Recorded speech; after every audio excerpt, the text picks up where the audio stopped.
Shwmae, diolch yn fawr am eich gilydd am y fideo hwn. Mae'r heddiw yr 11 o fus Hydref 2024. Ac wedyn, unwaith yn y fideo hwn, dwi'n mynd i creu taflen newydd gyda'r enw txutilshtml. Felly, yr amcan o'r cymwysiad hwn, y taflen hwn, yw mae'n yn tudalen wefan lle yr yn gallu ei agor ac yn ei defnyddio ac yn ei redeg union yn y poriwr yn lleol ar cyfrifiadur lleol heb unrhyw gysylltiad i'r rhyngrwyd, ac wedyn rydyn yn gallu defnyddio fe trwy'r JavaScript union yn yr HTML, union yn yr dudalen wefan fan yma, union yn y cod HTML i cyfarweithio ar y testunau. Er enghraifft, os rydyn eisiau i gyfreithio ar rhyw testun, er enghraifft i alltynnu patrymau oddi wrth y testun, neu efallai i dydoli yr trefn o'r llinellau union yn y testun, neu er enghraifft i gweithio newidiadau ar yr patrymau o'r mynegadau reolaidd union yn y testun, er yn gallu defnyddio hyn union yn yr HTML, union yn y tudalen HTML ar yr cyfrifiadur lleol heb unrhyw gysylltiad i'r rhyngrwyd. Felly, ar gyfer y taflen hwn, dwi'n mynd i defnyddio yr cymwysiad o'r hyn yn ei datblygu, union yn ei datblygu gyda'r enw txutilshtml. Felly, os ydych chi'n rhaglen nhw'r union yn yr cyfrifiadur rôl ieithoedd,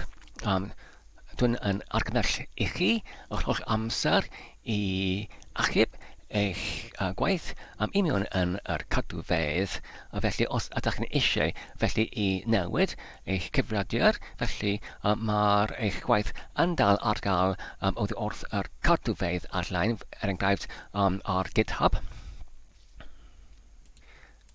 Felly, fel arferiad, pob tro dwi'n mynd i creu rhyw fath o'r cymwysiad, dwi'n mynd yn gyntaf i creu y taflen sydd yn ei paratoi'r i'w uwchlwytho i'r GitHub. Wedyn, dwi'n yn gallu, pan dwi'n yn diweddaru y cod taddiad union yn taflen, pob tro dwi'n yn gallu gwneud hynny, dwi'n gallu uwchlwytho yr diweddaraf diwethaf i'r cadwfar ar-lein angysbell, er enghraifft ar GitHub. Ac wedyn, fan yna, dwi'n gwybod os dwi'n newid fy periad, fy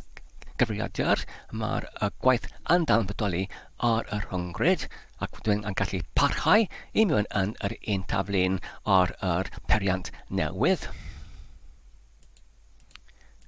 Felly, pan ydyn yn agor yr cyfrif ar yr rhwyfan fel GitHub, ydyn gallu creu yr anfedrol nifer o'r cadwfedd, felly yn hollol yn rhad ac yn ddim. Felly, dwi'n meddwl mae'n syniad i cymryd mantais o'r hynny. Felly, yn gyntaf dwi'n mynd i redeg yr ysgrif cregyn gyda'r enw git wedyn utils php.sh fel hwn i gychwyneddio o'r taflen. Mae angen i mi i redeg hwn gyda'r dewisiad namin n i creu y taflen newydd, ac wedyn ar gyfer yr enw'r o'r taflen, dwi'n mynd i roi yr enw txutilshtml, sef yr cyfesurau ar gyfer y testunau union yn HTML, txutilshtml, ac wedyn ar gyfer yr ffel dechreuedig, dwi'n mynd i pwyso ar botwm dodiad achos dwi'n mynd i creu y ffel gyda'r ongdodiad yn HTML, felly dwi'n mynd i pwyso ar botwm dodiad fel yma, ac wedyn ar gyfer disgrifiad ar y foment, dwi'n mynd i derbyn yr un fan yma, sef mae'r txutilshtml facilitates text processing, ac mae'r hynny yn hollol cywir. Ac ynglyn ar yr enw o'r awdio, fan yma, fel hwn, ac wedyn ynglyn ar yr enw'r o cyfrif ar GitHub,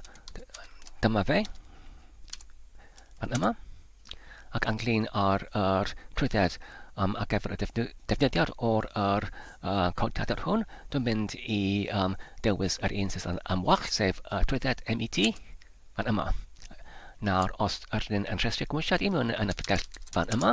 felly dyma'r pregell newydd, txutilshtml, ac wedyn nawr os dwi'n yn moreio yna fe fel hwn, a dyna yr pedwar ffeil creuwyd trwy'r git utils.html. Nawr, dwi'n gallu creu yr ffeil gyda'r enw txutils.html. Fel hwn. Felly, yn gyntaf, dwi'n mynd i lenwi fe gyda'r ffurfweddaeth o'r patrwm plat o'r HTML, sef gyntaf mae angen i ni i mynd cynnwys tagau ar gyfer y bechnod doctype HTML, doctype mewn yn yr prysgrifennau, oherwydd mae'r hwn adocau mae'r fath o'r HTML nawr mewn yn dillangiad o HTML5. Ac wedyn, ar hyn yn gallu mynysodd yr rhaniad ar gyfer y corff, ac wedyn y cae tag ar gyfer HTML. Felly dyma'r patrwm plat. Felly, mewn yn yr rhaniad ar gyfer yr pen neu'r head. Felly, yn y dyddiau hyn, dwi'n meddwl mae'n angenrhaid i mewnysod tag hwn ar gyfer yr viewport neu porthladd olygfa, oherwydd gyda'r dudalen yn ei gwylwyr ar amrywaith o'r mygydau neu dyfeisiau, mae angen ffyrdd o'r dudalen wefan i cyfaddasu eu hunain i'r ffyrdd o'r sgrin, o'r ermygiad ydy hynny deddfrig neu'r ffôn symudol neu'r tablet. Felly mae'r llinell hon yn hynod o bwysig ar gyfer hyn i cyfaddasu yr maentiolaeth o'r dudalen i'r maint o sgrin, sef i mwyaf feddio yr adlongosiad o'r dudalen, sef meta, name, yn cyfartalu i ac wedyn mewn yn y dyfnod viewport, ac wedyn content yn cyfartalu i'r ac wedyn mewn yn dyfnod width yn cyfartalu i'r device, cyswllt width, a talnod initial cyswllt scale yn cyfartalu i 1. Ac hefyd, oherwydd mae'r hwn yn dudalen wefan sydd yn symudoliedig neu dynamic, dwi'n mynd i mynysodd rhaniad hwn ar gyfer yr ysgrif, neu ysgrifen, neu sgript fel yma. Ac wedyn, mewn yna fe, dwi'n mynd i mynysodd yr ffothiant func 1, fel hwn,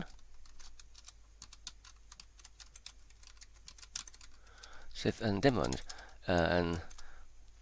effro y neges inside func 1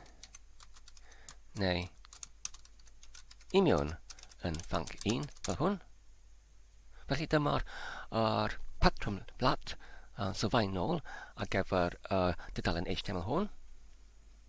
Felly nawr, dwi'n wedi ychwanegu ambell mwy o'r gymwysiad mewn yn y dudalen ffal fan yma. Yn gyntaf, mewn yn y rhaniad o'r corff, mae gyda ni deitl neu'r llydd,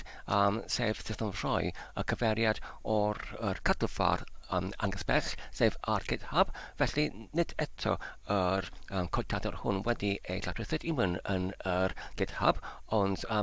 dwi'n mynd i mynysodd hwn ar y foment nawr, oherwydd mae'r hwn yn achub yr amser, a wedyn mae gyda ni ambell mwy o gwybodaeth ynglyn â'r cymwysiad hwn mewn yn y dudalen HTML, oherwydd ar yn gallu ysgrifennu cymwysiadau sydd yn hollol o gymleth ac yn defnyddiol trwy dim ond yn ysgrifennu yr ffeil HTML gyda'r rhaniad o'r script neu tag script ar gyfer y ffyddogaidd mewn yn iaith o glenni JavaScript mewn yn y poriwr. Ac wedyn, dwi'n wedi mewnysod tabl fan yma. Ac wedyn mewn yn celloedd o'r tabl, dwi'n wedi mewnysod dau blwch testun fan yma'r gyntaf gyda'r hunianaeth tx1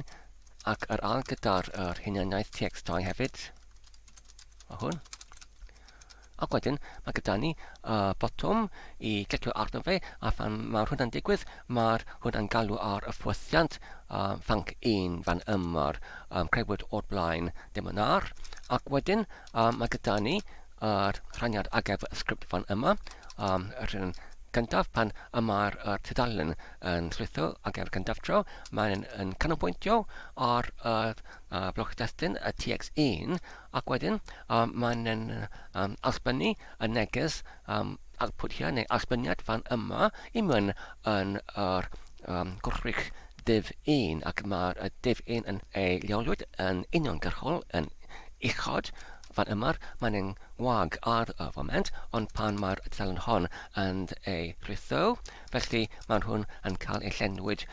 gyda'r gwisgar hwn, sef y tag div fan yma, gyda'r dull neu style o'r lliw o'r cyfyndiad stunch ffddbb ac gyda'r neges fan yma. Felly mae'r hwn yn dim ond yr patrwm blat sylfaenol ar gyfer y tudalen,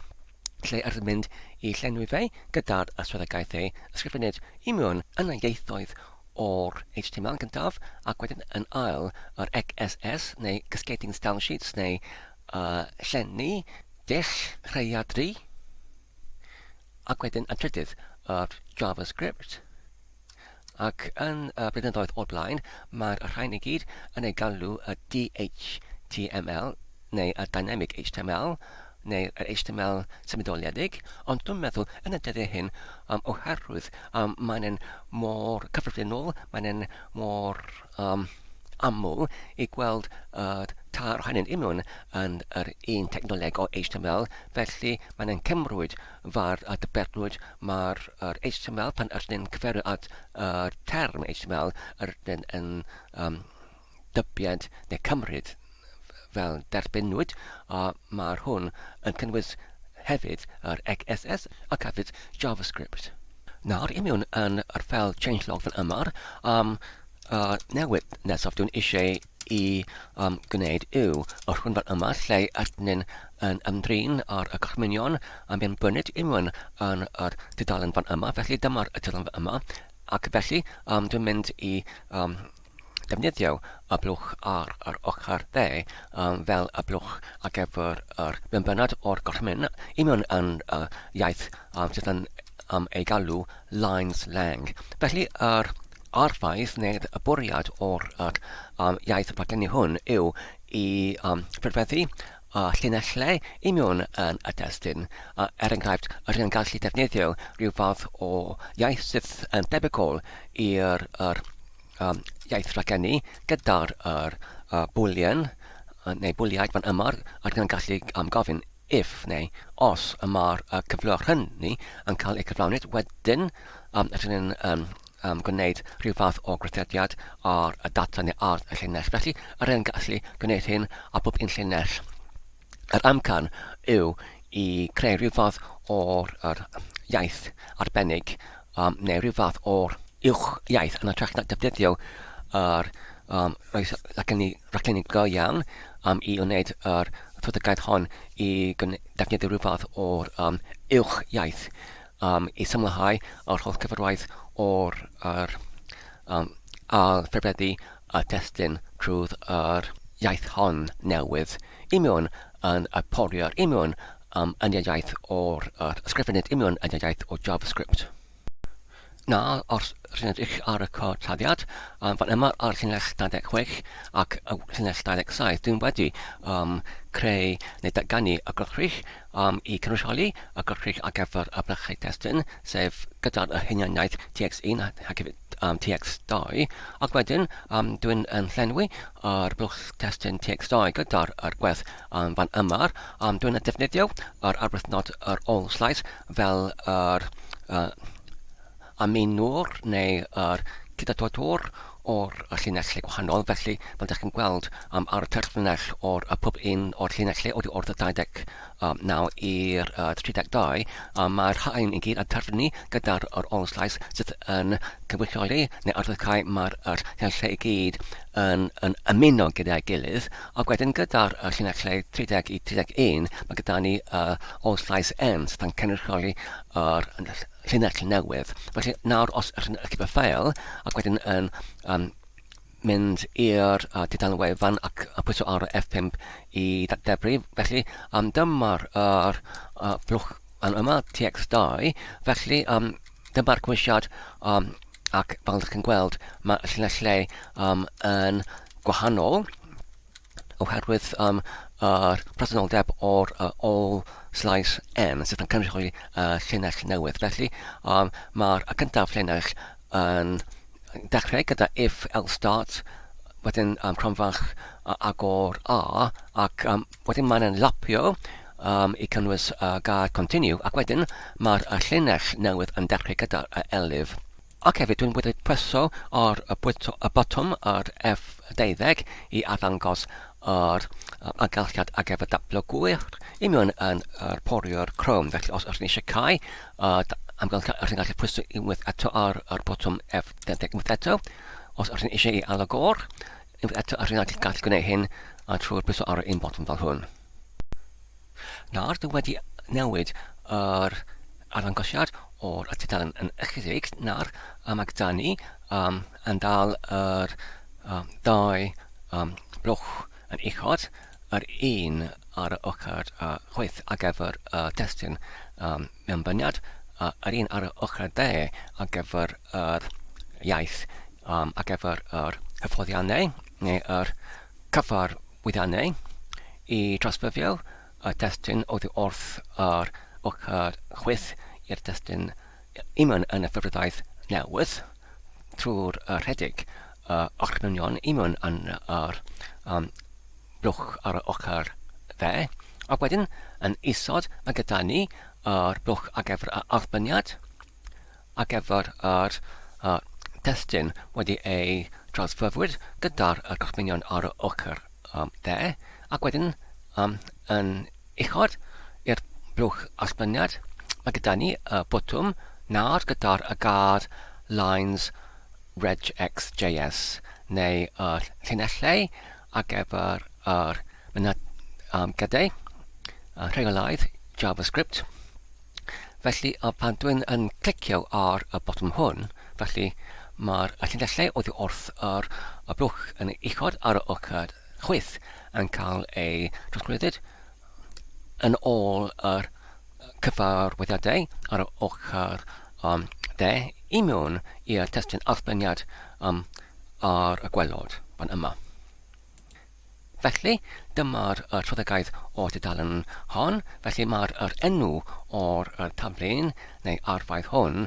yn ei galw txutilshtml, a dyma'r bwriad sef i trosfyfio y testun mewnbyniad i mewn i'r ffurfddaeth newydd i mewn yn y testun arbenniad.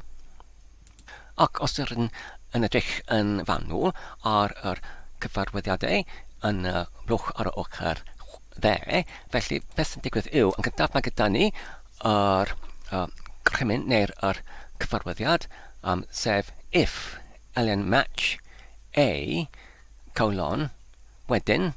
i continue neu barhau. Felly i mewn yn gryfachau crwn fan yma mae gyda ni yr capan neu'r acen crom ac wedyn y prif rheswm A ac wedyn y llawn wahanol. Felly mae'r hwn yn swynhwyrol ar gyfer yr llinell sydd yn dechrau gyda'r prif letteren A dilynwyd gyda'r llawn wahanol, sef enghraifft yr un fan yma gyda'r A llawn wahanol line A1 fan yma. Felly os ydy yn cydgymaru gyda'r patrwm wedyn i barhau, felly os mae'r llinell yn barhau, neu os mae'r llinell yn dechrau gyda'r rheswm B ac wedyn llawn wahanol fel yr un fan yma, wedyn i barhau hefyd, ac wedyn os yn amgen, wedyn i concat to prev, sef I cydydodi i'r llinell o'r blaen. Felly, os nad yn amgen, os nad ydy'r llinell yn dechrau gyda'r briflles yn A, ac wedyn y llawn wahanol, neu y briflles yn B, ac wedyn y llawn atonod, I cydydodi yr llinell cyfredol i'r llinell o blaen, fel hwn, ac hefyd fel hwn. Ac wedyn, fel hwn hefyd, ac wedyn, dyna sut rydyn yn gyrraedd at testun a chbenwyd I mewn yn yr blwch ar y gwelod. Felly, beth sydd yn digwydd I mewn yn pan rydyn eisiau I ymdrin â data yw, enghraifft, os mae gyda ni rhyw fath o patrwm I mewn y data, enghraifft I mewn yn yr data I mewn yn y ffurfdaeth o'r XSV, neu comma separated variables, enghraifft, os rydyn eisiau I transferio y ffurfdaeth o'r testun, neu data I mewn yn yr un ffurfdaeth i'r ffurfdaeth arall, oherwydd mae'r feddalwedd sydd yn darllen y data yn disgwyl am y ffurfdaeth arall. Felly beth sy'n yn cynorthwyol iawn yn llawer o'r amseroedd yw, os mae gyda ni rhyw fath o patrymau rheolaidd I mewn yn y data, a rydyn yn gallu gwneud hynny I transferio llinellau wrth un ffurfdaeth I ffurfdaeth arall ar gyfer enghraifft meddalwedd arall. A thrwy yr cyfarwyddiadau ar y ochr chwith fan yma, rydyn yn gallu synhwyro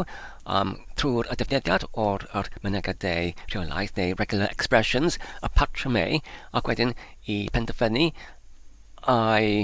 i'r cydydodi i'r llinell o'r blaen, neu I barhau heb gwneud unrhyw beth. Felly nawr, os rydyn yn edrych I mewn yn y cod taddiad, mae gyda ni I mewn yn tudalen I mewn yn y ffair HTML fan yma, ar llinell 23, rydyn gyda ni gwrthrych neu'r tag div o'r blaen. Felly nawr mae hwn wedi cael ei sylwebyd mas trwy defnyddio yr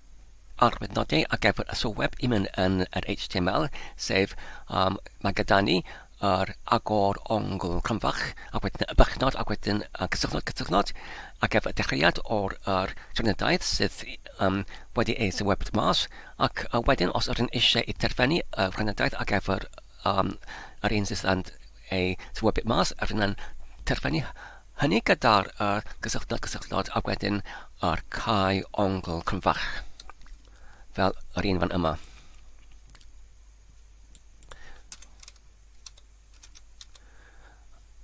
Ac wedyn,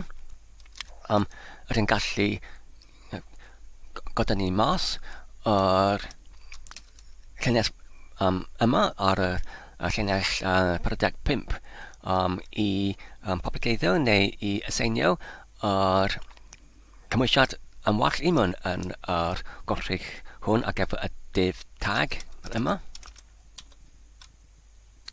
Ac wedyn, os rydyn edrych ar y llinellau 29 ac hefyd 38. Fan yma, mae gyda ni yr cymwysiad yn wach ar gyfer yr ddau blwch testun. Yn gyntaf ar ochr chwith gyda'r hunaniaeth o'r tx1, a dyna'n llenwi hwn gyda'r testun neu data enghreifftiedig. Ac wedyn, ar gyfer y blwch ar ochr dde, rydyn yn llenwi y blwch hwn gyda'r llinellau o'r gorchmynion neu'r cyfarwyddiadau enghraifft hefyd. Ac wedyn, fan yma ar y llinell 46, rydyn yn dechrau yr ffwthiant ysgrifenwyd unrhyw yn y iaith JavaScript gyda'r enw lines rgx.js. Roedd hyn o'r blaen gyda'r enw func1, felly rydyn wedi newid yr enw o'r ffwthiant hwn o'r func1. Felly os ydyn edrych I mewn ar tag ar gyfer y botwm I mewn yn yr rhaniadaeth ar gyfer HTML, felly nawr pan rydyn yn clicio ar y botwm neu pan y mae'r digwyddiad o'r cliciad yn digwydd, felly yr un nawr yn galw ar y ffwythiant hwn i mewn yn rhannadaeth o'r script tag gyda'r ffwythiant, gyda'r enw lines rgx.js ac wedyn yr agor a chai cronfach crwn ac wedyn fan yma'r ar llinell 25 yr un yn dechrau y rhannadaeth ar gyfer y JavaScript gyda'r y tag script fan yma.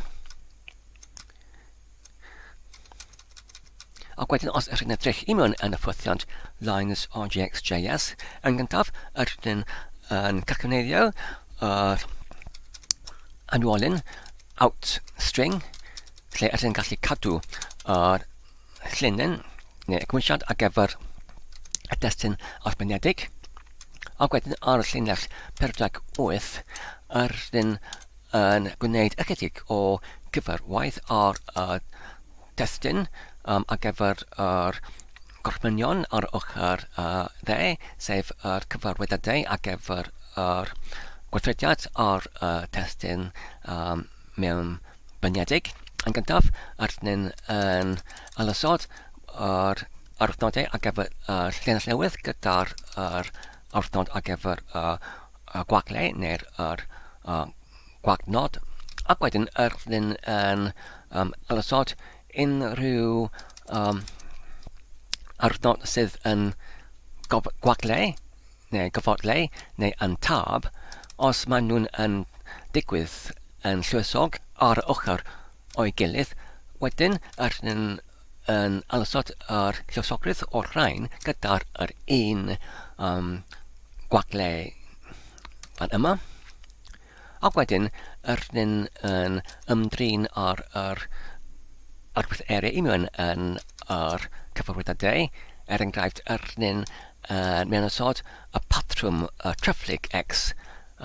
tu flaen o'r allwedd eri if, elif, else ac endif i arddecau mae'r hyn gorchmynion gwahanol ac wedyn oherwydd mae'r hyn wedi ei gwahanwyd ar y trefflig X ydyn gallu hollti yr gorchmynion hyn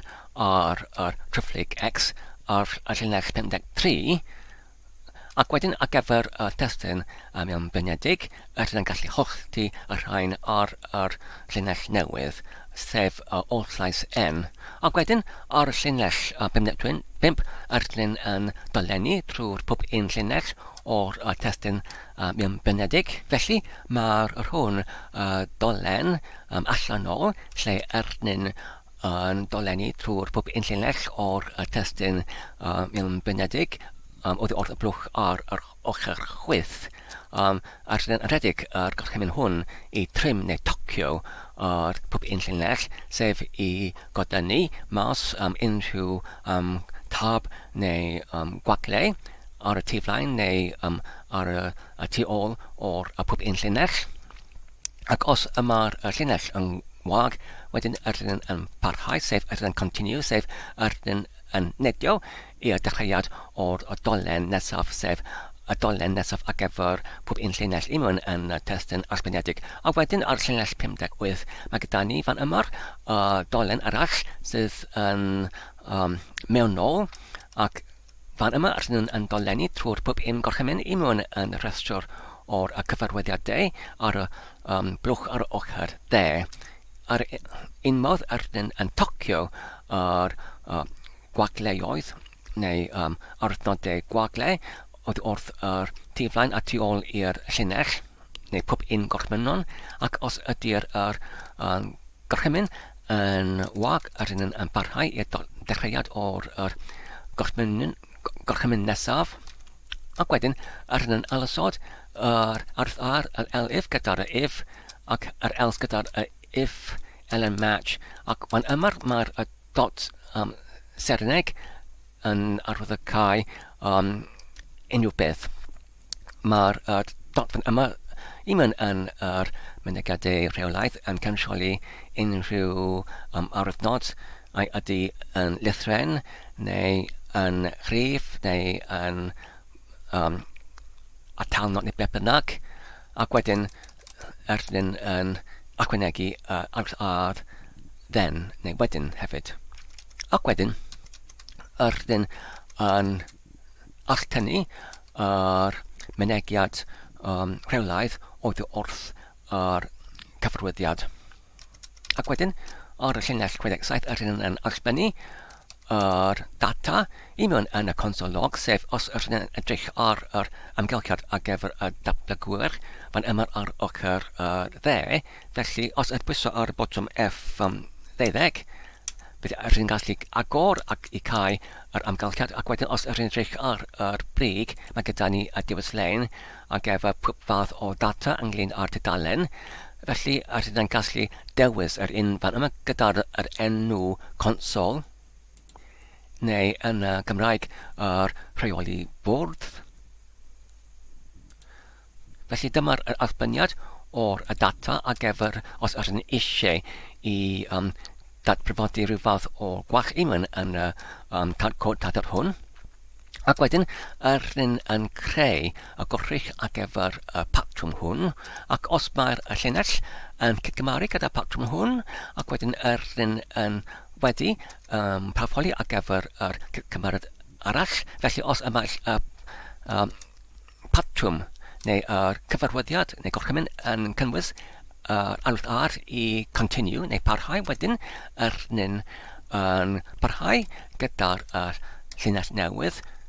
tu flaen i'r llinell i mewn yn y testun arbenedig, neu os mae'r llinell o'r gorchymyn neu cyfarwyddiad yn cynnwys y concat to pref, wedyn rydyn yn gwneud yr unpeth, ond heb yr arthnod ar gyfer y llinell newydd, fel y cydadodo yr llinell gyfredol i'r llinell o'r blaen. Ac wedyn, yn yr ddwy achos fan yma, rydyn yn torri mas oedd wrth dolen mewnol i parhau i'r llinell oedd wrth yr testun mewn benedig nesaf. Ac wedyn, ar ôl y diwedd o'r dolenydau i gyd, rydyn yn aseinio yr llinyn i mewn yn yr ymwelyn ar gyfer y llinyn ar gyfer allbyniad i mewn yn blwch gyda'r hunaniaeth txout. Fan yma ar y llinell 81. Felly, mae'n cyn symled y hynny, nawr os rydyn yn unwaith eto yn datblygu y dudalen ac yn clicio ar y botwm, felly dyna beth sy'n digwydd, ac wedyn rydyn yn gallu cyfaddasu gyfeithiad i mewn yn blwch ar gyfer y cyfarwyddiadau ar gyfer y patrymau eraill hefyd. Os rydyn eisiau i cyfarweithio ar testunau gyda patrymau eraill trwy'r defnyddio yr un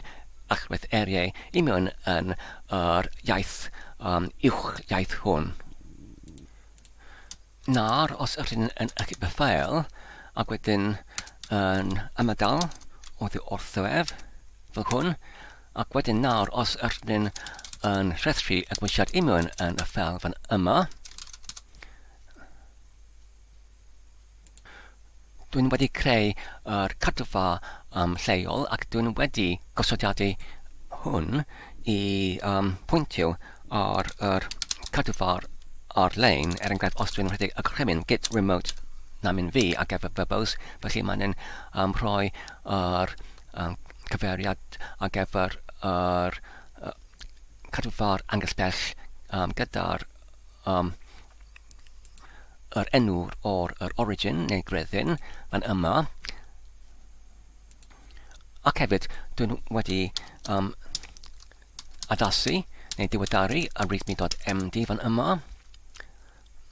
Dyna fe. Felly mae'n rhoi disgrifiad o'r beth yma'r cymwysiad hwn, sef y dudalen eisiau mae hwn yn gwneud. Felly mae'n ei defnyddio ar gyfer yr cyfarweithio ar y testun trwy'r rhyngwyneb o'r HTML, lle mae rydyn yn gallu mewn ysod testun ar gyfer y mewnbyniad i mewn yn y blwch, ac wedyn rydyn yn gallu trosffurfio'r testun i mewn i'r testun allbyniedig trwy'r iaith gyda'r enw lines regexp JavaScript. Ac fan yma mae'n dweud mae'r iaith hon ar y foment yn hynod o'r syml, yn hynod o cyntaffiedig. gyda dim ond yr ailffurfweddu fel if, elif, else, then, elen match, continue ar concat to pref, ac mae'n rhoi yr enghraifft union yn y cod o beth yma'r uwch-iaith hon yn gwneud. Felly, os mae'r patrwm yn cymaru gyda hwn wedyn i barhau, neu os mae'r patrwm neu llinell yn cymaru gyda'r patrwm hwn, ac fan i barhau, wedyn os nad ydy, i cydadodi llinell cyfredol i'r llinell o'r blaen. A dyma'r testun mewn benedig enghreifftiol, ac wedyn dyma'r arbenniad o'r testun oddi wrth yr uchod. Ac wedyn mae gyda ni arbenniadaeth ar gyfer syniadau eraill rydyn yn gallu ychwanegu i'r gwynsiad hwn, ac wedyn mae gyda ni arbenniadaeth ar gyfer y trydded ar gyfer defnyddiad, sef mae'r hwn yn defnyddio y trydded MET. Sef, fe all unrhyw un yn defnyddio ac yn aildefnyddio codtadau'r hwn ar gyfer unrhyw rheswm, ond heb unrhyw warrant ar codtadau'r hwn. Felly nawr ar yr cadwfar angysbell, sef gyda, dwi'n gallu clicio ar y botwm newydd i creu cadwfar angysbell gyda'r enw txutilshtml fel hwn, ac wedyn ar gyfer y disgrifiad mae'n dweud mae'r txutilshtml yn hwyluso cyfarweithio o'r testun trwy'r defnyddiad o'r rhyngwyneb HTML, ac wedyn ynglyn ar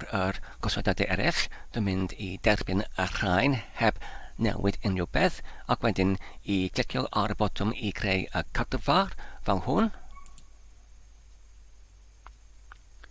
A dyna ni, nawr mae'r cadwfar angysbell yn bodoli. Nawr, nôl i mewn yn yr terfynach, dwi'n mynd i ymadael oddi wrth readme.md fel hwn. Dwi'n mynd i dim ond yn edrych ac i wirio mae'r popeth yn daclus i mewn yn pegell daflun fan yma, ac wedyn dwi'n mynd i rhedeg o gychmyn git add dot i ychwanegu popeth, ac wedyn dwi'n mynd i pwyso ar y botwm doddiad, ac wedyn dwi'n mynd i mewnbynnu y gorchmyn git commit namin m, ac wedyn seweb, sef mae'r hwn dillangad dyddym.doi, ac mae'r hwn y dyddiad 2024 mis Tachwedd, mae'r heddiw y 4, ac wedyn ar gyfer y gweddill o'r seweb dwi'n mynd i ychwanegu disgrifiad fel yr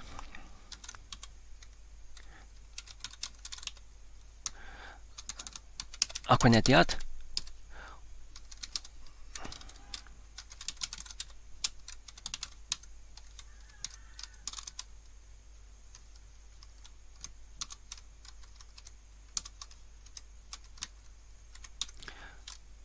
o'r ffythiant newydd gyda'r enw lines rgx.js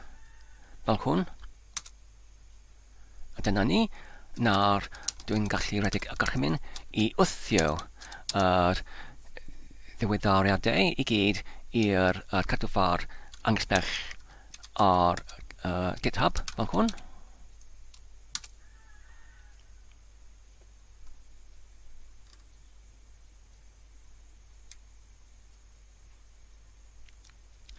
A dyna ni. Nawr, yn ôl i mewn yn y GitHub, os ydyn unwaith eto yn datblygu dudalen fan yma. Felly nawr mae gyda ni diweddaradau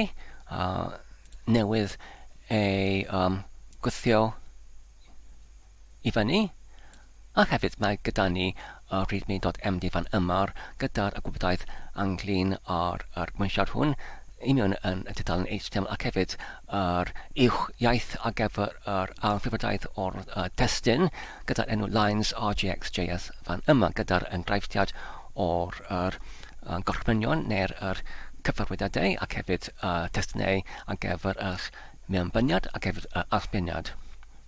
Felly, ar y pwynt hwn, dwi'n meddwl mae'r fideo hwn yn digon hir. Diolch yn fawr am eich gwylio. Dwi'n gobeithio ydych chi'n wedi mwynhau ac yn edrych yn fod yn ddifrifol. Peidiwch ac yn cofio i tanysgrifio ac i hoffi ac i gyfrannu. Tan y tro nesaf, cadwch yn saff ac yn iach a hwyl.